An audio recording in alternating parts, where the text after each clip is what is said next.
আজ শেয়ার করব দুর্দান্ত স্বাদের একটা সম্পূর্ণ নিরামিষ সোয়াবিনের রেসিপি। এতটাই টেস্টি হয় যেটা নাকি বাচ্চা থেকে বড় সকলেই খেয়ে নেবে। আর একবার খেলে পরে এই সোয়াবিন দেখলেই এই রেসিপিটাই তৈরি করবেন। নমস্কার বন্ধুরা, শ্বশুর বৌমা রান্নাঘর অ্যান্ড ব্লগ চ্যানেলে সকলকে স্বাগত। তাহলে কি করে তৈরি করব সেটাই দেখে নেওয়া যাক।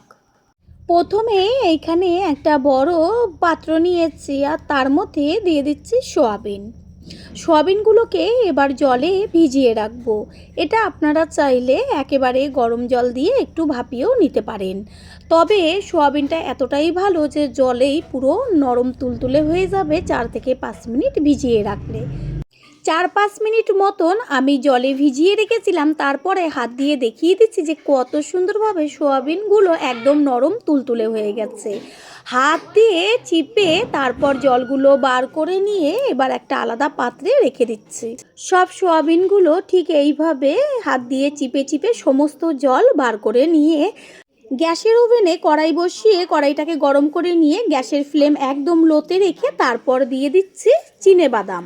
এইখানে বেশ অনেকগুলোই চিনেবাদাম আমি দিয়েছি। তারপর এই চিনেবাদামটা হালকা একটু ভাজা হলে এর মধ্যে দিয়ে দিচ্ছি সাদা তিল। এইখানে প্রায় 3 চামচ সাদা তিল আমি ব্যবহার করেছি। আর দিয়ে দিচ্ছি পোস্তও 3 চামচ। এই রেসিপির ক্ষেত্রে একটু মশলাটা বেশি হলে ভীষণ টেস্টি হয়। একসাথে সবগুলো হালকা করে ভেজে নেব। খেয়াল রাখবেন যেন লাল লাল বেশি না হয়ে যায়। মশলাগুলো ভেজে নেওয়া হয়ে গেছে। এবার একটা পাত্রে এটাকে ঢেলে ঠান্ডা করে নেব। অন্যদিকে গ্যাসের ওভেনে কড়াইটা বসিয়ে তারপর এর মধ্যে দিয়ে দিচ্ছি অল্প করে সর্ষের তেল। এইখানে সাদা তেলও ব্যবহার করতে পারেন। তেলটা গরম হতে থাক। তেল গরম হয়ে গেছে। এবার দিয়ে দিচ্ছি যে সোয়াবিনগুলো জল চিপে রেখেছিলাম সেই সোয়াবিনগুলো বেশ লাল লাল করে ভেজে নেব। গ্যাসের ফ্লেম লো টু মিডিয়াম করে ভাজতে হবে। এর মধ্যে দিয়ে দিচ্ছি স্বাদ অনুযায়ী লবণ আর সামান্য একটু হলুদ গুঁড়ো। এই রেসিপিতে হলুদটা একদম নামমাত্র একটু ব্যবহার করতে হবে। লবণ আর হলুদ মিশিয়ে নিয়ে এবার সোয়াবিনটা ভাজা হতে থাক।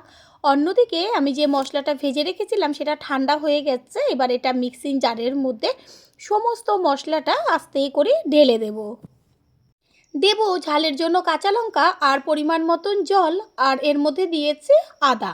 এবার একসাথে পেস্ট করে নেব। এদিকে সোয়াবিনটাও হালকা ভাজা হয়েছে, আর 2 থেকে 3 মিনিট একটু ভেজে নিলেই সুন্দরভাবে সোয়াবিনটা ভাজা হয়ে যাবে। দেখাই যাচ্ছে যে সোয়াবিনটা সম্পূর্ণ লাল লাল হয়ে গেছে। এবার এটাকে ঢেলে রেখে দেব কড়াই থেকে। আর হাত দিয়ে দেখিয়ে দিচ্ছি যে কত সুন্দর একদম নরম তুলতুলে তুলোর মতন হয়ে গেছে। একটা মাঝারি সাইজের টিফিন বক্স নিয়েছি, আর তার মধ্যে ওই যে মশলাটা পেস্ট করে নিয়েছিলাম সেই সম্পূর্ণ মশলার পেস্টটা ঢেলে দেব।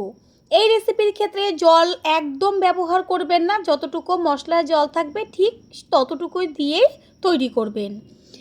ওই মিক্সিং জারের মধ্যেই আমি মশলাটা ঢেলে নিয়ে তারপর দিয়ে দিয়েছি যে ভেজে রেখেছিলাম সোয়াবিনগুলো, সেই সোয়াবিন। মিক্সিং জারের ঢাকনাটা ধুয়ে সামান্য একটু জল দিলাম, তারপরে পেস্ট করে নিয়েছি। পেস্টটা একদম মিহি হবে না, বেশ দেখাই যাচ্ছে একটু মানে ছাকড়া ছাকড়া রয়েছে, ঠিক সেরকমভাবেই পেস্টটাকে করতে হবে যেন খাবার সময় মুখে বাঁধে। এবার সম্পূর্ণ পেস্টটাকে আমি ওই যে টিফিন কারির মধ্যে মশলাটাকে ঢেলে রেখেছিলাম তার মধ্যে ঢেলে দেব। পুরনো বন্ধুদের সবসময় আমাদের পাশে এইভাবে ভালোবেসে থাকার জন্য অনেক অনেক ভালোবাসা। সম্পূর্ণ পেস্টটাকে এর মধ্যে ঢেলে নিয়েছি, আর যতটুকু রয়েছে সেটা চামচ দিয়ে তুলে নিচ্ছি।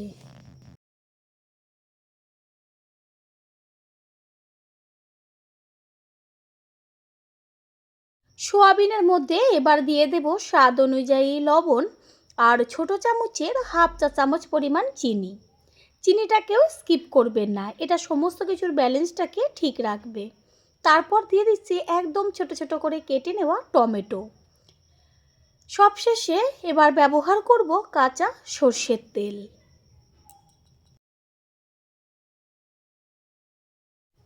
আর কোনো রকম মশলা আমি এর মধ্যে ব্যবহার করব না।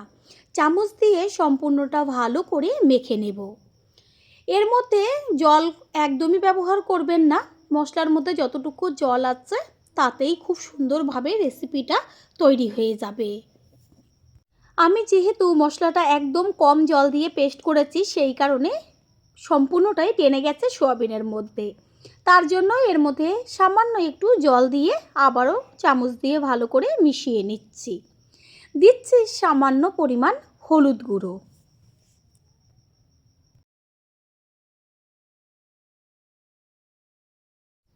আবারও ওপরে একটু সর্ষের তেল ছড়িয়ে দেওয়া হলো। তারপরে একটা কাঁচা লঙ্কা সাজিয়ে এবার ঢাকনাটা আটকে দেব।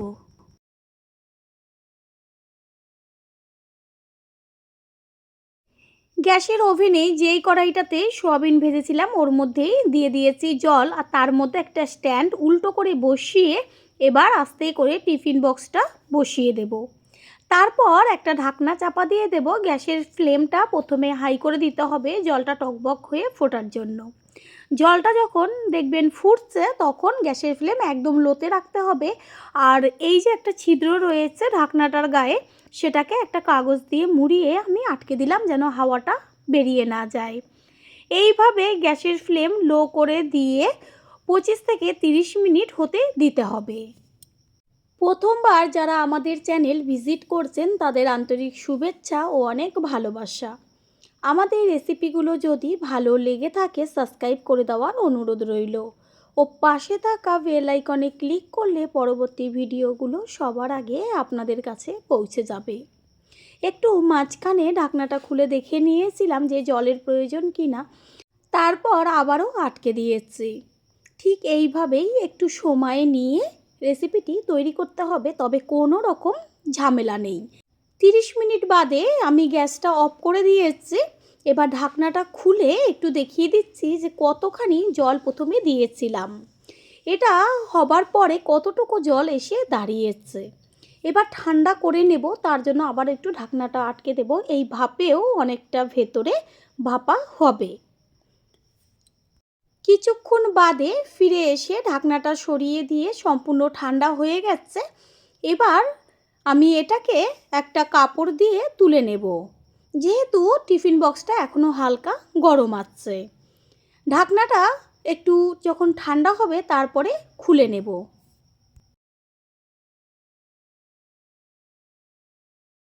টিফিন বক্সটা সম্পূর্ণ ঠান্ডা হয়ে গেছে, আর ঢাকনাটা সরিয়ে আমি সম্পূর্ণ লুকটা দেখিয়ে দিচ্ছি। কত সুন্দর ধোঁয়া উঠছে। চামচ দিয়ে আমি সম্পূর্ণটা মিশিয়ে নিচ্ছি। দেখা মাত্রই কিন্তু জিভের থেকে জল চলে আসবে। আর এইটা এত সুন্দর লাগে খেতে, যেটা নাকি খাওয়ার পরেই বুঝতে পারবেন। সেই কারণে একদিনের জন্য হলো এই রেসিপিটি তৈরি করে তারপরে সে কমেন্ট করে জানিয়ে যাবেন। তৈরি হয়ে গেল আজকে সম্পূর্ণ নিরামিষ সোয়াবিনের রেসিপি। আশা করি রেসিপিটি ভালো লাগলো। আর যদি ভালো লেগে থাকে একটা লাইক, কমেন্ট, পারলে একটা শেয়ার করে অবশ্যই জানাবেন। আপনাদের দেওয়া একটা লাইক ও লাইকের পাশে থাকা হাইপ আর একটা শেয়ার আমাদের কাছে অনেক অনেক গুরুত্বপূর্ণ। All friend, thanks for watching my video. আপনারা সকলে ভালো থাকবেন, সুস্থ থাকবেন। আবারও দেখা হবে অন্য কোনো রেসিপির এপিসোডে।